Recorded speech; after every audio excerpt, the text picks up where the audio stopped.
In this video, I want to continue exploring some of the differences between class-based components and stateless functional components.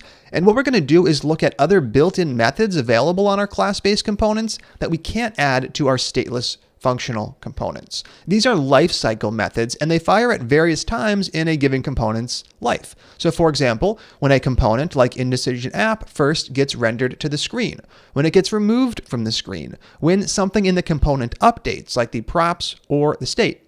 Now, all of this is going to allow us to add in some pretty cool functionality. For example, we'll be able to populate the options array with data from the database when the component first gets mounted to the browser, and we'll be able to save the data as the component updates. So we'll be able to watch for changes to state, and when state changes, we'll be able to save things. Now, later in the course, we'll use a real database. For now, we're just going to use something like local storage. That's going to allow us to persist the data between page views. So to kick things off, let's go ahead and explore our very first lifecycle method. This one fires when the component first gets mounted to the DOM. That is known as component did mount. Now, once again, like render, the naming is very important here. We are never going to explicitly call this. It gets called internally. So if you're off by even one character, like you have an extra T, the React component code is not going to know that, and it's not going to end up firing the lifecycle method. So do check your spelling on these. If they are not firing, we're going to set up this method, and we're just going to add in a little console.log. Console.log component did mount. Excellent. Now, if we go ahead and actually run the application, we should see it show up in the console. Why? Because we mount a single instance of Indecision App. So right there, we get a single instance of our component did mount message.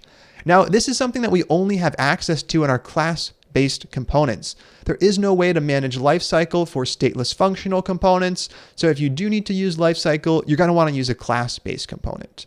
Now, this is actually another reason why stateless functional components are so fast. When we first explored them, I mentioned they don't have to manage any state. There is no infrastructure for that, which speeds them up. And they also don't have to manage any lifecycle, which once again speeds them up. But if you do need lifecycle, component did mount and related methods are definitely the way to get that done.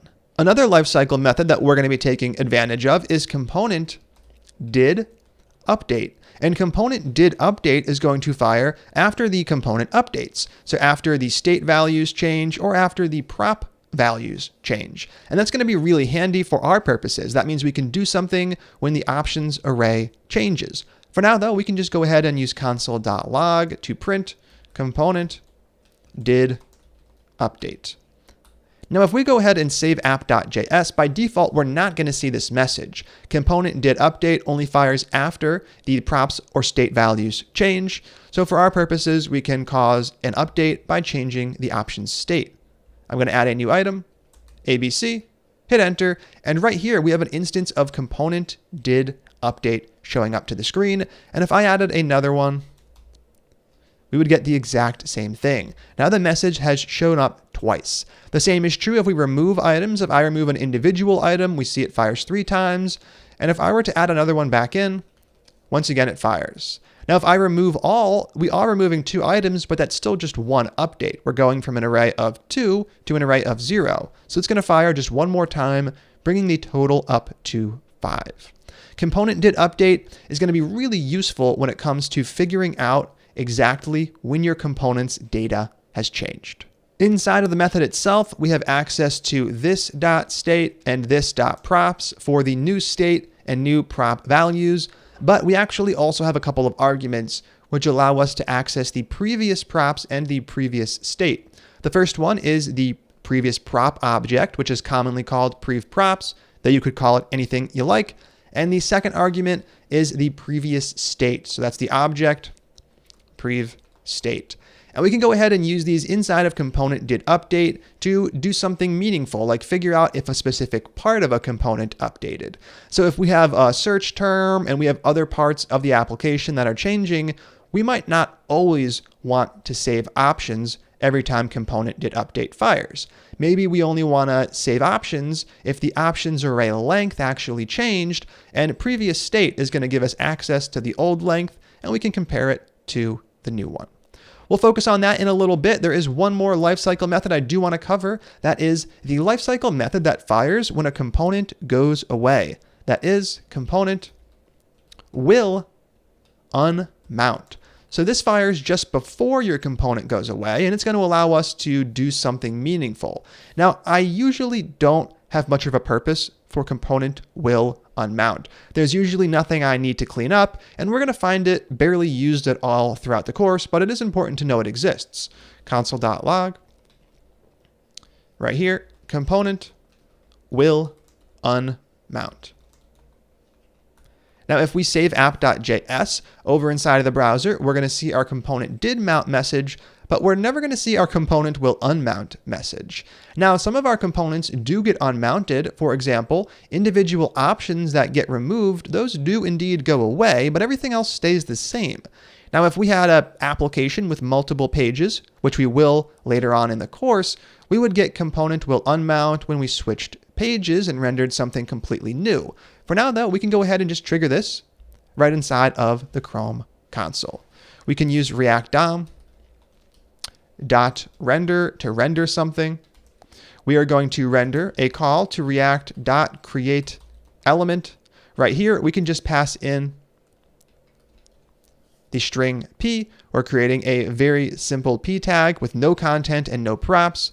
And finally, as the second argument to React DOM.render, we will access document.getElementById, fetching the div with the ID of app. Awesome. Now this line is going to replace our entire application with an empty paragraph tag, and when we run it, you can see everything goes away and component will unmount fires. So component will unmount fires when a given component disappears, when it gets unmounted from the screen, and that's something that we're going to see more and more as we create more dynamic real-world applications.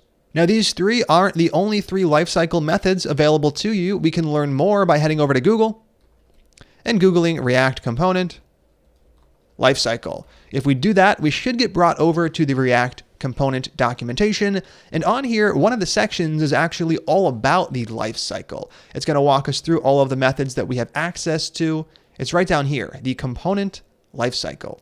Up above, there's an overview. This is stuff we've already seen before, a basic class-based component. Down here, though, it walks you through the three various phases of the component's lifecycle: mounting, updating, and unmounting.